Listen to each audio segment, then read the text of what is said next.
স্বাগত চট্টগ্রাম প্রতিদিনে। আপনাদের সঙ্গে আছি সালেজুর চৌধুরী। এবারে বিস্তারিত। এক টুকরো জমিন, একটি স্থায়ী ঠিকানা, এই স্বপ্ন দেখেই বছরের পর বছর পার করে দেন এদেশের লাখো ভূমিহীন মানুষ। আর সেই স্বপ্নের সুযোগ নিয়েই এবার চট্টগ্রামে শুরু হয়েছে এক বিতর্কিত রাজনৈতিক চাল। নির্বাচনকে ঘিরে এবি পার্টির চট্টগ্রাম ৯ আসনের এমপি প্রার্থী বীর মুক্তিযোদ্ধা হায়দার আলী দিয়েছেন জমি দানের ঘোষণা। প্রলোভন ও রাজনীতির দ্বন্দ্বে পড়ে প্রতারিত হওয়ার ঝুঁকিতে লক্ষাধিক মানুষ। স্বপ্নের এই জমিন কতটা কঠিন দেখুন আকরাম হোসাইনের 2 পর্বের ধারাবাহিক প্রতিবেদনের আজ প্রথম পর্ব। ক্যামেরায় ছিলেন আবু জাবেদ।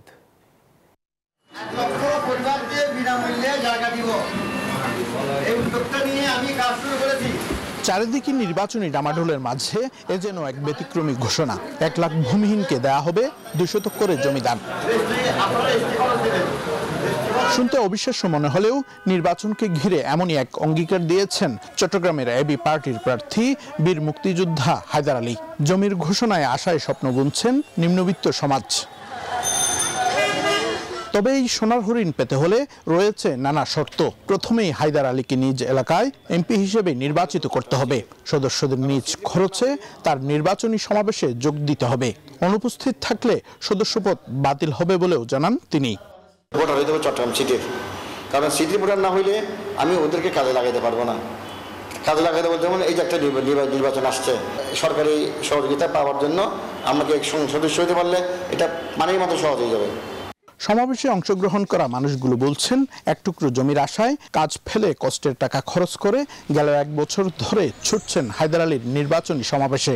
উনি বলছে আমাদের জায়গা দিবে, ওর বাপের দিনে সম্পদ পাইছে, স্বপ্ন দেখাইছে, গরিবের দান করতে বলছে। নিজে গাড়ি ভাড়া যাইত, নিজে চা খাইত, নিজে খরচ করত। হ্যাঁ, তো 10 টাকাও দেয় না। সুন্দরভাবে পাস করতে পারবো, ছেলে মেয়েদেরকে লেখাপড়া করাইতে পারবো, আমরা ওই আশা আমরা দিছিলাম। কারা এই প্রকল্পের সদস্য এবং সদস্য সংগ্রহ প্রক্রিয়া সম্পর্কে জানতে চাইলে হায়দার আলী জানান, প্রথমে তার ঘরের গৃহকর্মী দিয়ে শুরু, আর এখন পুরো শহর জুড়েই তার নেটওয়ার্ক। প্রথমে আমি আমার ঘর থেকে শুরু করলাম, কাজের বুয়া টুয়া তাদেরকে ডাকলাম, আমি একটা প্রকল্প হাতে নিচ্ছি, তোমরা তোমাদের এরকম থাকে তাদেরকে ডাকো। তো তারা প্রথম শুরু করলো, কাজের লোক বুয়ারাই, তারা যে বস্তি থাকে বস্তিতে তারা প্রচার করলো। ওখান থেকে আর 2 জন সৃষ্টি হলো, তারা আবার অন্য এলাকায় গিয়ে কাজ করলো। এটা এভাবে ছড়াতে থাকলো। মাঠ পর্যায়ে এমন প্রকাশ্যে প্রতারণা ও বিভ্রান্তিমূলক প্রচারণা বন্ধ করতে না পারলে নিরপেক্ষ নির্বাচন সম্ভব নয় বলে মনে করেন বিশ্লেষকরা। নির্বাচন কমিশনের এটা বিরাট একটা ব্যর্থতা। এগুলো যদি মাঠ পর্যায়ে যদি স্টপ করতে না পারে, তাহলে ফেয়ার অ্যান্ড ইম্পার্শিয়াল ইলেকশন কিভাবে হবে? এমন ঘটনার সাথে জড়িতদের বিরুদ্ধে আইনগত ব্যবস্থা নেওয়ার কথা জানালেন অতিরিক্ত জেলা ম্যাজিস্ট্রেট। আমাদের কাছে লিখিত অভিযোগ বা ভার্বালেও যদি আমাদের কাছে অভিযোগ আসে, অভিযোগ অনুযায়ী আমরা অবশ্যই আইনগত ব্যবস্থা নেব। ভূমিহীনদের স্বপ্ন আজ নির্বাচনী রাজনীতির কঠিন জমিনে এসে দাঁড়িয়েছে। 1 লাখ মানুষের আশা এবং সেই আশাকে পুঁজি করে গড়ে ওঠা বিতর্কিত শর্ত। প্রশাসন ও আইন শৃঙ্খলা রক্ষাকারী বাহিনী এই বিষয়ে কি ব্যবস্থা নেয় এখন সেটাই বড় প্রশ্ন। আকরাম হোসাইন, নিউজ 24, চট্টগ্রাম।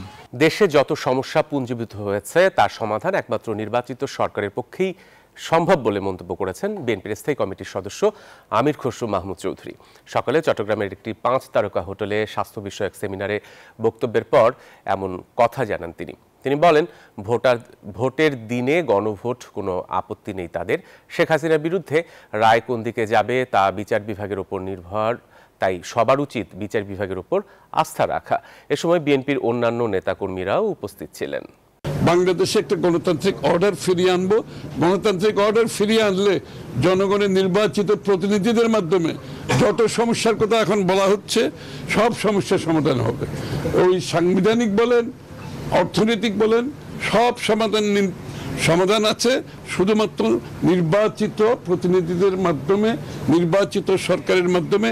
আওয়ামী লীগ ও শেখ হাসিনার দুর্নীতি, দুর্বৃত্তায়ন ও দুঃশাসনের সমালোচনা করে বিএনপির যুগ্ম মহাসচিব শহীদুদ্দিন চৌধুরী অ্যানি বলেছেন, হাসিনা তার আত্মীয় স্বজনকে টাকার বস্তা দিয়ে আগেই ভাগিয়ে দিয়েছে।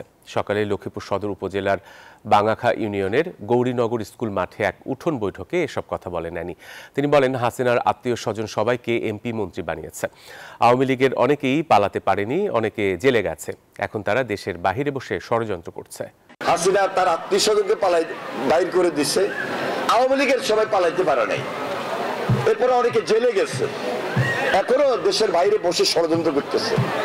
গতকালকে লকডাউন দিছে একটা, কেন লকডাউন দিছে? ওই যে হাসিনার বিচার শুরু হয়েছে, 17 তারিখে বিচারের রায় দিবে, গতকালকে রায় দিছে, এই জন্য লকডাউন দিছে। এখন লকডাউন দিছে, পাবলিক তো নাই।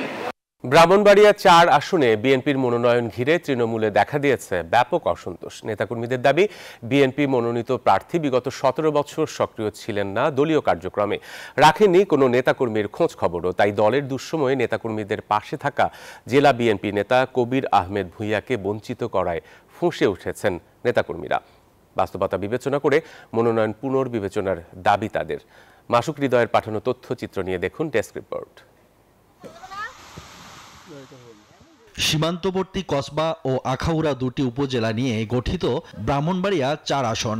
ভৌগোলিক অবস্থান সহ আরও নানা কারণেই রাজনীতিতে বাড়তি গুরুত্ব বহন করে এ আসনটি। আসনটিতে দীর্ঘদিন সক্রিয় থাকা নেতা কবির আহমেদ ভূঁইয়াকে মনোনয়ন দেয়নি বিএনপি। এই ক্ষোভে ফুঁসে উঠেছে তার পক্ষের নেতাকর্মীরা, করেছেন বিক্ষোভ মিছিল ও প্রতিবাদ সমাবেশ।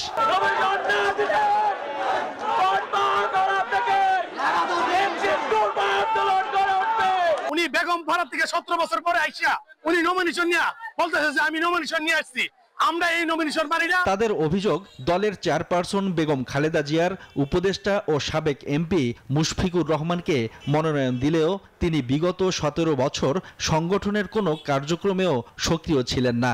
আরামায়েশে জীবন কাটিয়েছিলেন, ওনাকে কসবা আখাউড়ার প্রার্থী ঘোষণা করেছেন, যা শুধু নেতাকর্মী নয়, সাধারণ জনমনে বিরূপ প্রতিক্রিয়ার সৃষ্টি করেছে। নেতাকর্মীরা বলেন, যে নেতা গুমের শিকার, যাকে নিয়ে মহাসচিব ও যুগ্ম সচিব নিজেরা বক্তব্য দিয়েছেন, তাকে বাদ দিলে আহত হবে তৃণমূল। আমাদের বিএনপি নেতা কবির ব্রাহ্মণবাড়িয়ায় উত্তরায় বাসা, তাকে তুলে নিয়ে গেছে, তারপর 16 ঘন্টা পর তাকে বাসার সামনে চোখ বাঁধা অবস্থায় কালো টুপি পরিয়ে ফেলে দিয়ে গেছে।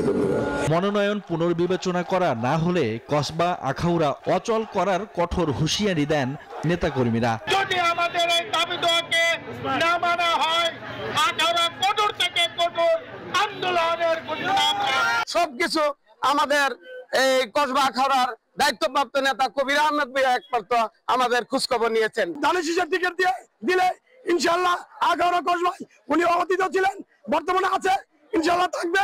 এই মনোনয়ন কার্যত তৃণমূলের প্রতি অবজ্ঞা বলছেন নেতারা। এই সিদ্ধান্ত প্রত্যাহারের দাবি জানান তারা। পুনর্বিবেচনা করে আমাদের আলহাজ প্রিয়তা আলহাজ কবির আহমেদ ভূঁইয়া ভাইকে নমিনেশন দিলে এই কসবার মানুষ সবাই স্বস্তি ফিরে আসবে। আসনটি পুনরুদ্ধার ও দলীয় কার্যক্রম গতিশীল রাখতে যোগ্য ও ত্যাগী নেতাকে মনোনয়ন দেওয়ার দাবি বিএনপি নেতাকর্মীদের। Desk report, news 24। চট্টগ্রামের বাজারে এখনো কমেনি পেঁয়াজের ঝাঁজ। বিক্রি হচ্ছে 110 থেকে 120 টাকা কেজি দরে। দামে সেঞ্চুরি পার করেছে কাঁচামরিচ ও ধনেপাতাও। এদিকে শীতকালীন সবজিতে বাজার ভরে গেলেও এখনো 60 টাকার নিচে আলু ছাড়া তেমন কোনো সবজি নেই। বেগুন বিক্রি হচ্ছে 80 থেকে 100 টাকা, টমেটোর কেজিও 100 টাকার নিচে নেই। রতন দাসের ছবিতে চট্টগ্রাম থেকে আরও জানাচ্ছেন নয়ন বড়ুয়া জয়।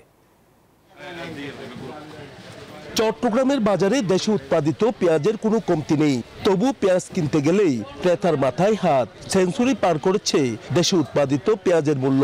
110 টাকা থেকে 120 টাকা কেজিতে বিক্রি হচ্ছে পেঁয়াজ।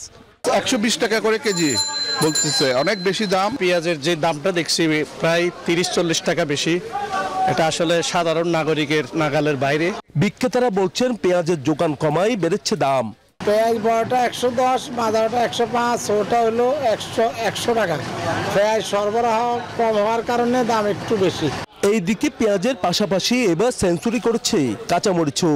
বিক্রি হচ্ছে 120 টাকা থেকে 150 টাকায়। তবে ধানি মরিচের কেজি ডাবল সেঞ্চুরি পার করেছে অনেকদিন ধরে। এইদিকে শীতকালীন নানা সবজিতে ভরে গেছে বাজার, তবু বেশিরভাগ সবজির দাম এখনো চড়া।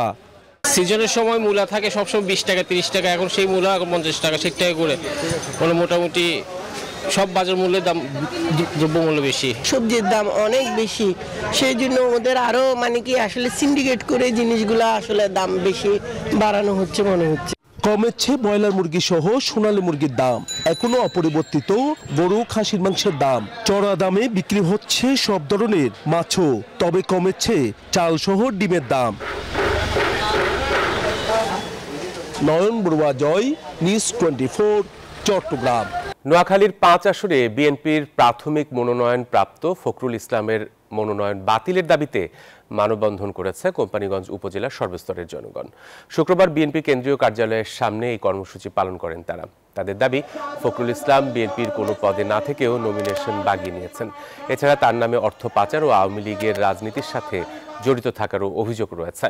মানববন্ধন শেষে হয় বিক্ষোভ কর্মসূচি। 2009 সালে জামাতের কোম্পানীগঞ্জ উপজেলার চেয়ারম্যান পদপ্রার্থী ছিলেন ফখরুল ইসলাম। অতীতে আমরা নোয়াখালী 5 আসনে অনেক অতিথি দেখেছি যারা নির্বাচন পরবর্তীতে কেউ সামনে ছিল না। নোয়াখালী 5 আসনে যাকে নমিনেশন দেওয়া হয়েছে ফখরুল ইসলাম, সে বিতর্কিত এবং সে বিএনপি পরিবারের কেউ না। সে সালামের দোসর, তার সাথে বিএনপির কোনো সম্পর্ক নাই। তার পারিবারিক ব্যাকগ্রাউন্ড জানা দরকার যে সে কোথা থেকে কি করেছে। এইজন্য আমরা চাই তাকে বয়কট করা হোক।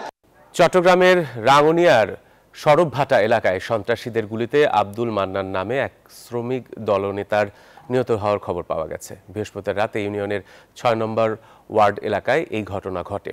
স্থানীয়রা জানান, মোটরসাইকেল যোগে সন্ত্রাসীরা আব্দুল মান্নানকে লক্ষ্য করে গুলি ছুড়ে পালিয়ে যায়। গুলিবিদ্ধ অবস্থায় তাকে উদ্ধার করে হাসপাতালে নিলে চিকিৎসক মৃত ঘোষণা করেন। পুলিশ জানায়, ধারণা করা হচ্ছে পূর্ব শত্রুতার জেরে এই হত্যাকাণ্ড ঘটেছে। জড়িতদের শনাক্ত করতে তদন্ত চলছে। ফেনীর পরশুরামে অভিযোগের তদন্ত করতে গিয়ে আসামিদের হামলায় এক এসআই সহ 3 পুলিশ সদস্য গুরুতর আহত হয়েছেন। শুক্রবার সকালে পরশুরাম পৌর এলাকার দক্ষিণ কোলাপাড়া গ্রামে এই ঘটনা ঘটে। পুলিশ জানায়, শেফালি আক্তার নামে এক নারীকে উত্ত্যক্ত ও মারধর করায় ফয়সাল ও রাজীবের বিরুদ্ধে লিখিত অভিযোগ দায়ের করে ভুক্তভোগীর পরিবার। তদন্ত করতে ঘটনাস্থলে যান এসআই মুন্না সহ 2 কনস্টেবল। এ সময় পুলিশের উপর হামলা চালায় আসামিরা। গুরুতর আহত হন 3 পুলিশ সদস্য। তাদের উদ্ধার করে হাসপাতালে ভর্তি করেছে স্থানীয়রা। হামলাকারীদের গ্রেফতারের চেষ্টা চলছে বলে জানিয়েছে পুলিশ। কুমিল্লায় অসহায়, হতদরিদ্র ও সুবিধাবঞ্চিত প্রায় 5000 নারী পুরুষের মাঝে বিনামূল্যে ফ্রি মেডিকেল ক্যাম্প করে চিকিৎসা সেবা ও ওষুধ বিতরণ করেছে জামাত ইসলামী বুড়িচং ব্রাহ্মণপাড়া উপজেলা শাখা। শুক্রবার সকালে উপজেলার ভরসার উচ্চ বিদ্যালয় মাঠে মেডিকেল ক্যাম্পের আয়োজন করা হয়। ক্যাম্পের উদ্বোধন করেন কুমিল্লা বুড়িচং ব্রাহ্মণপাড়া সংসদীয় 6 আসনের জামাতের ইসলামীর মনোনীত প্রার্থী ডক্টর মোবারক হোসেন। সুবিধাবঞ্চিতদের মেডিসিন, চর্ম, গাইনি, ডায়াবেটিক, সার্জারি ও অর্থোপেডিক্স বিভাগ সহ প্রায় 10 রকমের চিকিৎসা সেবা দেয়া হয় এই ক্যাম্পে। ক্যাম্পে প্রায় 5000 সাধারণ মানুষ সেবা গ্রহণ করেন। নোয়াখালীর কোম্পানীগঞ্জের ছোট ফেনী নদী ও বামনী নদীর অববাহিকায় নদী ভাঙন রোধ, বন্যা ও পানির নিষ্কাশন ব্যবস্থার উন্নয়ন ও মুসাপুর ক্লোজার পুনর্নির্মাণের দাবিতে কর্মশালা ও সেমিনার হয়েছে। শুক্রবার দুপুরে পানি উন্নয়ন বোর্ড ও OIW যৌথ উদ্যোগে এই কর্মশালা ও সেমিনারের আয়োজন করে। কর্মশালায় পানি উন্নয়ন বোর্ড, পানি সম্পদ মন্ত্রণালয় ও জেলা প্রশাসনের কর্মকর্তারা সহ স্থানীয়রা উপস্থিত ছিলেন। বক্তারা বলেন, মুসাপুর ক্লোজারটি পুনর্নির্মাণ করলে এই অঞ্চলের হাজারো পরিবার ও কৃষিজমি রক্ষা পাবে। খাগড়াছড়ি সদর উপজেলা শাখায় বাংলাদেশ মারমা মহিলা ঐক্য পরিষদের 3য় কাউন্সিল উপলক্ষে বর্ণাঢ্য র্যালি ও সমাবেশ হয়েছে। শুক্রবার সকালে শহরের পৌর টাউন হল প্রাঙ্গণ থেকে র্যালিটি বের হয়ে প্রধান সড়ক প্রদক্ষিণ করে। পরে জাতীয় ও সাংগঠনিক পতাকা উত্তোলনের মাধ্যমে কাউন্সিলের আনুষ্ঠানিক সূচনা হয়। এই সময় সংগঠনের সাংগঠনিক শক্তি বৃদ্ধির পাশাপাশি নারী নেতৃত্বের বিকাশ ও অধিকার প্রতিষ্ঠায় মারমা মহিলা ঐক্য পরিষদের ভূমিকা আরও গতিশীল করার আহ্বান জানান বক্তারা। আর এই ছিল আজকের নিউজ 24 চট্টগ্রাম প্রতিদিনে। সাথে থাকে সবাইকে ধন্যবাদ।